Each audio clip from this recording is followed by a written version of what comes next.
So at the time, this was noted as a rumor, so I didn't want to react to the news until it actually became official.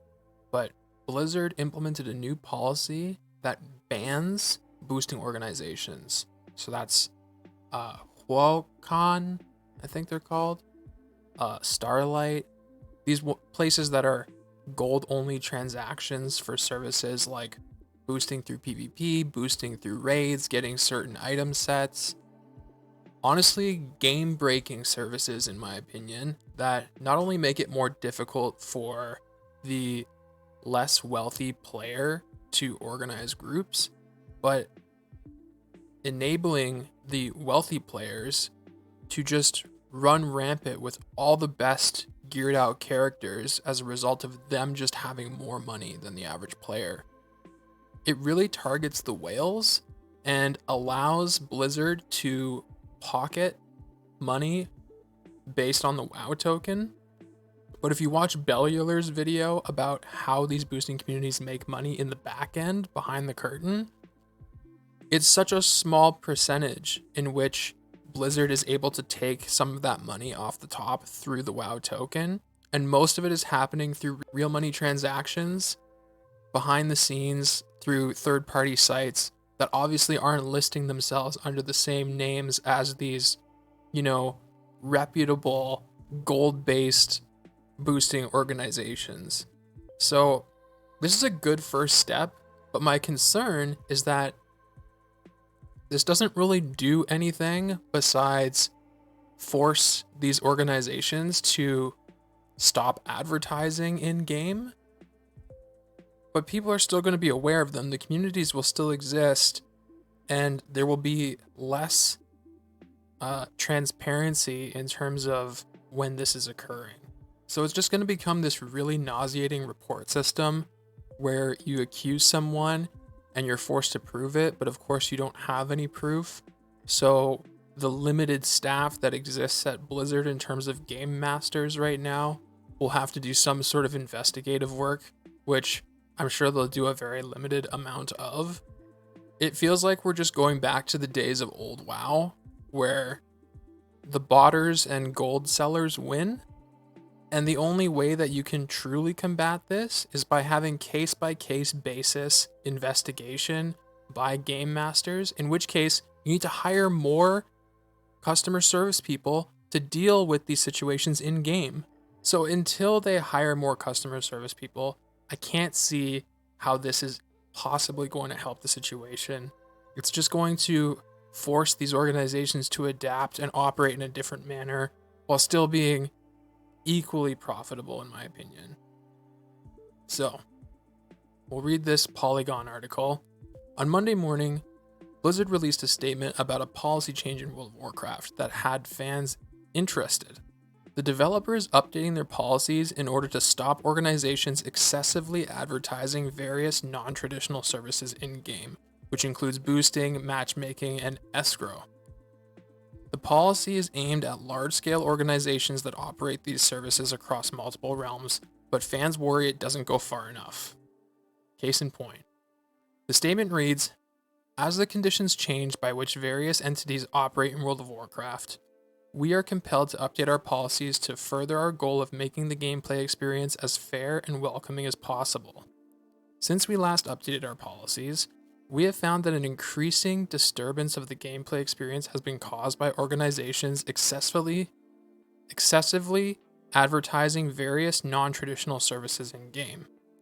As of today, we will now prohibit organizations who offer boosting, matchmaking, escrow, or other non-traditional services, including those offered for gold. World of Warcraft accounts found to be in violation of this policy are subject to account actions. These actions can include warnings, account suspensions, and if necessary, permanent closure of the disruptive World of Warcraft accounts.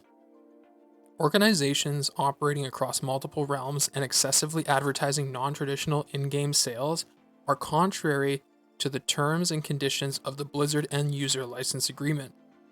This policy update does not restrict individuals or guilds from using the provided in-game tools, trade channel chat, to buy or sell in-game items or activities for in-game currency. However, boosting communities, especially those who operate across multiple realms, are no longer permitted. We urge all organizations to cease doing business in World of Warcraft immediately in order to maintain uninterrupted access to the game. The term boosting covers an umbrella of services based around players having content automated for them. This can include leveling from 1 to 60, or going into the toughest content available in the game and walking out with fun achievements and the newest mounts. Fans have already noted concerns about this statement, specifically that it only goes after the biggest operations. Guilds and individuals can still use the trade chat to sell their services, like a paid run through the latest raid tier or access to the latest mount that drops off a rare boss. Indeed, this policy may funnel organizations into trade chat as a safe zone for these offers. The difference between a guild and an organization is ill-defined. Organizations often congregate in off-game platforms such as Discord servers where they can access a larger client base and freely advertise their services. Organizations often clog up the group finder feature with advertisements for boosted runs. This policy will likely clear that up. This is a good first step, but it may not be enough for many World of Warcraft fans. There's still a loophole that allows organizations to rebrand as guilds, but they may be addressed in future. Other fans still grappling with the question of whether they can support Blizzard via World of Warcraft with the current legal troubles faced by the developers.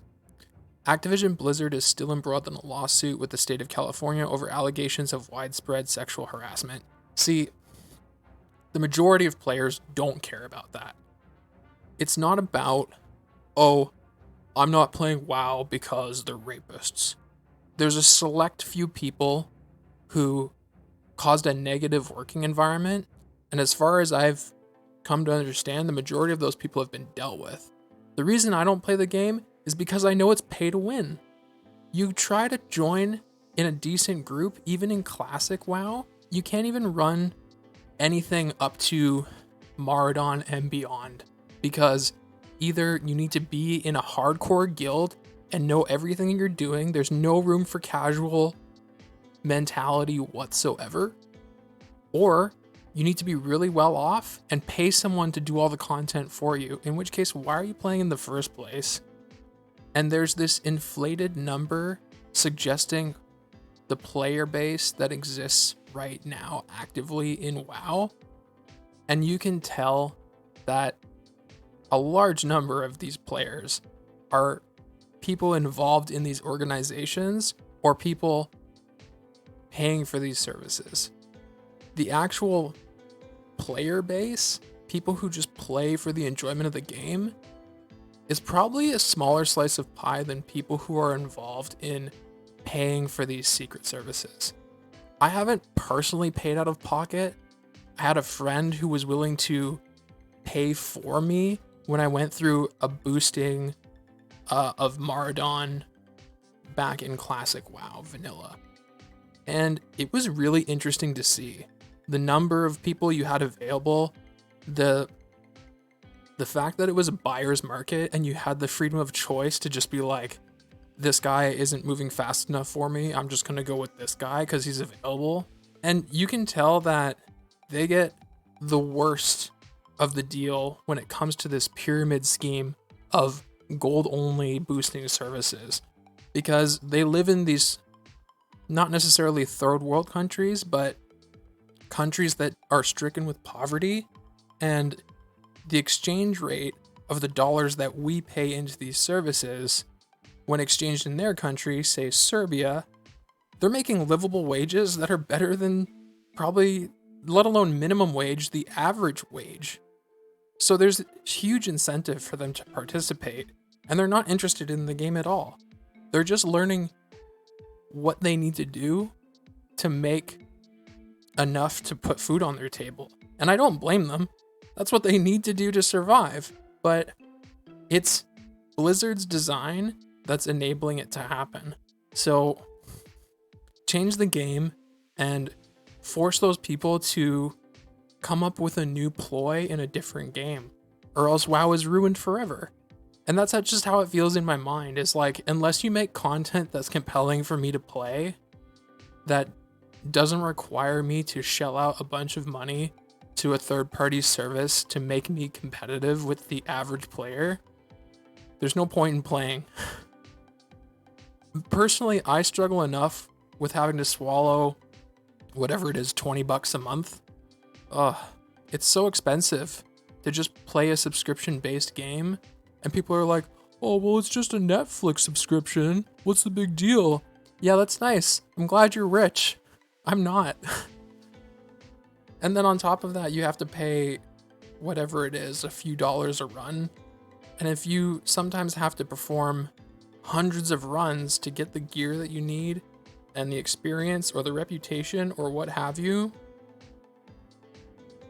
it just becomes like every other pay-to-win MMO.